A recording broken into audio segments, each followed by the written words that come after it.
It was good. We talk about those things all the time. A lot of these Big 12 games, you try to do everything you can to put yourself in a position where it's a 2-minute game, 4 or 5 possession game late, and if you continue to put yourself back in these situations, you can win your share. So tonight, under great adversity, foul trouble early, a really good Kansas State defense, some Kansas State players shooting the ball incredibly hot, one of our best players in foul trouble, missed free throws late, just a lot of adversity, but I thought we stayed the course and gave ourselves a chance. And I thought the play at the end of the game, I haven't seen it yet, but to my knowledge, it was one of the best, hustle plays I've ever seen where Keenan didn't give up on the play with Naeem. We've got a thing in our program we call it a tuddle, named after one of my good friends and former assistant, George Tuttle. And George's deal was you never give up on a play ever. And I thought it was like the classic football play where like the wide receiver looks like he's about to score the touchdown, but the defensive back just doesn't give up, and he runs 60 yards, and he barely pushes the guy out of bounds. And I thought that's what I saw. I think everybody thought Naeem had a chance to go win the game. And then, Keenan, again, I didn't see it, but I'm looking forward to watching it on film tonight. He just ran down the floor. He didn't give up on the play. And so I thought that was just one of the most intelligent, maybe best plays that I've ever seen in basketball. Coach, you mentioned that you guys knew it was going to be a grind-out game, that you were almost planning on it being a one-possession game at the end. But at the same time, it felt like they were in control for most of the second half. Did it feel that way to you? Well, yes. They play such great defense, and you just got to work so hard to get buckets.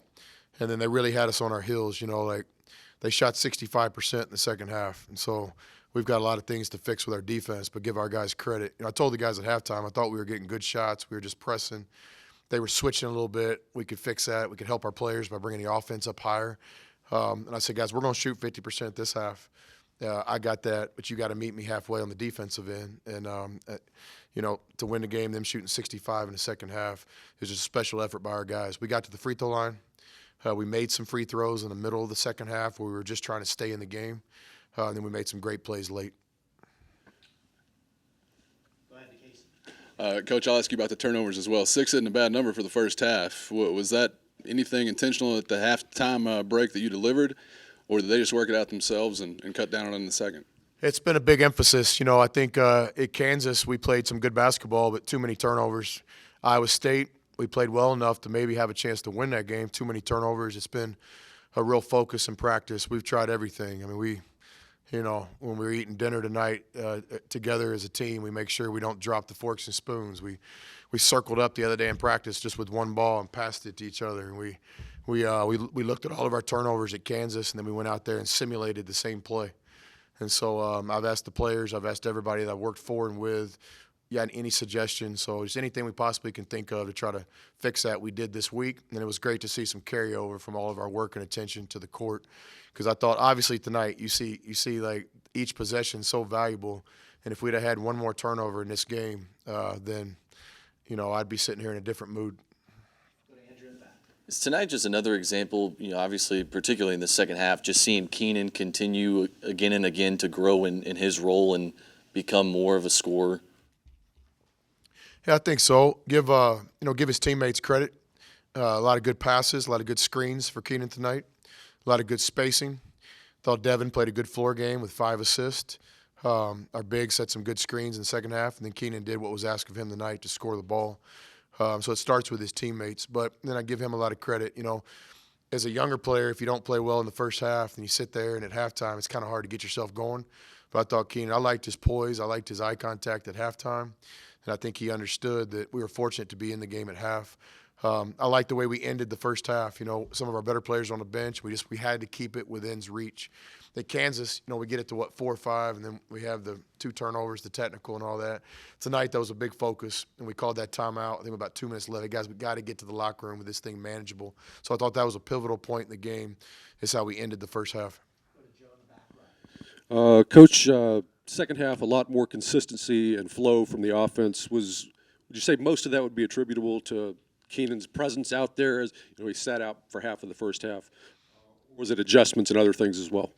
Yeah, I'd have to watch the film, but we did try to help the players with a couple of adjustments, bringing our offense up a little bit higher, trying to drive the ball more, but give our players all the credit. I was sitting there watching a game like y'all were. The guys were the ones out there making the plays. So, but I liked our ball movement.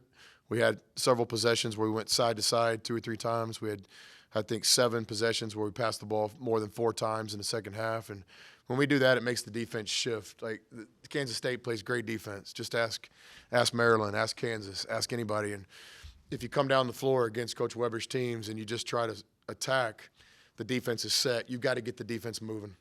And I thought in the first half we didn't do a great job of that. In the second half, we at least made it move a little bit, which gave us some opportunities to drive the ball. Coach, would you talk about your defense in the second half? You forced 6 turnovers, and then you get 9 points off turnovers, and they don't get anything off turnovers in the second half. This is a big part of the ball game. Yeah, that was the difference in the game because our half-court defense in the second half was not very good. They shot 65%. I thought we were on our heels all game, but we did, create some turnovers finally. And we got some easy baskets off of that. And so, it's just like a defense in football that might give up a lot of yards, but if you can create some turnovers, there's different ways to play good defense. And I thought tonight, we found a way, a couple block shots, a couple charges, I think, in the second half we took. But certainly Kansas State was shooting such a great percentage that we had to manufacture stops in different ways. And I give our staff a lot of credit. Coach Adams had some adjustments. All the coaches contributed to this game tonight in the second half. What did you think of Justin defensively? Most of the time he was on a 1-do and he only finished with 9, which is about half his average.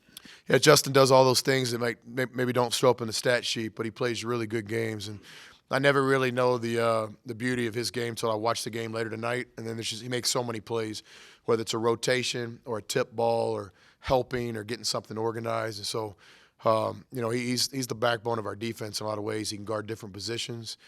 Justin Gray's a really talented player. And I think he's got a lot of really good basketball ahead of him. You'll never hear him say this because he's not an excuse guy, but he's a little bit banged up right now. He's not playing at 100%. That's affecting his offense a little bit, but he's a no-excuse guy, and he does what's asked of him every night, and I appreciate that. Go back to Casey to wrap it up. I'm wrapping it up? Okay, with this one.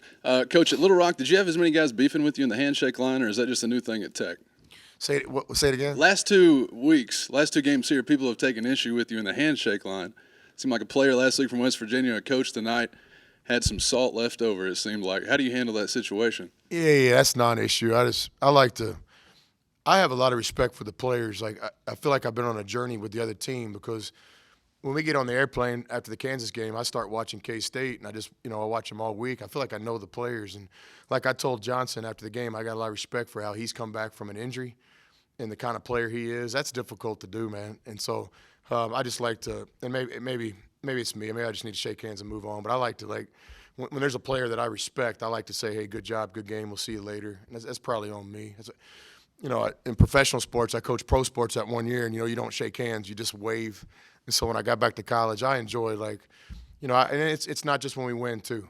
Call me out on this. When we lose, I like to shake a guy's hand, too, and tell him that good game. It's just part of the game that I think is important.